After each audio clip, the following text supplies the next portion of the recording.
Cette semaine dans YouTalk, une question internet posée par Marco. La protection des droits des gays et lesbiennes devrait-elle être une condition pour la Serbie pour l'accession à l'Union européenne ?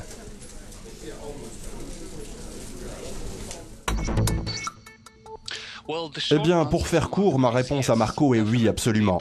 La protection des droits des lesbiennes, gays, bisexuels et trans dans l'Union européenne est assurément l'une des exigences.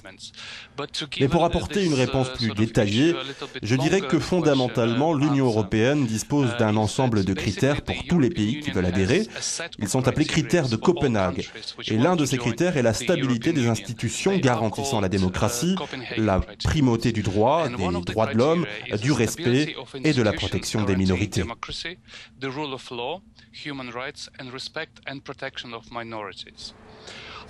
Alors évidemment, les lesbiennes, gays, bisexuels et trans ne sont pas directement mentionnés comme tels dans les critères, mais le respect des droits de l'homme et des minorités est mentionné. Et cela vaut non seulement pour les homosexuels, mais aussi pour les handicapés, les personnes d'origine religieuse ou ethnique différente, etc. L'Union européenne scrute chaque pays candidat à l'adhésion et dresse chaque année un rapport d'évaluation appelé Progress Report. L'ILGA Europe, en collaboration avec ses membres en Serbie, a travaillé très dur pour s'assurer que les questions de la LGBT soient reconnues et mentionnées dans cet état des lieux. Et par exemple, le dernier rapport de 2011 sur la Serbie mentionne notamment que des progrès ont été réalisés en ce qui concerne la liberté de réunion.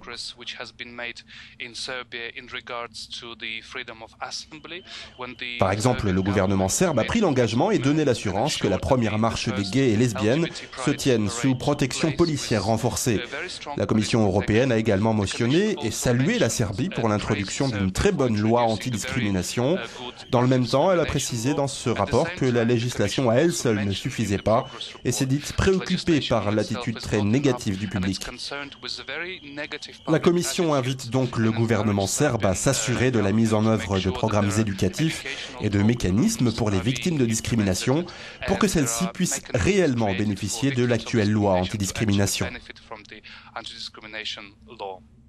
Si vous souhaitez vous aussi poser une question, rendez-vous sur notre site internet.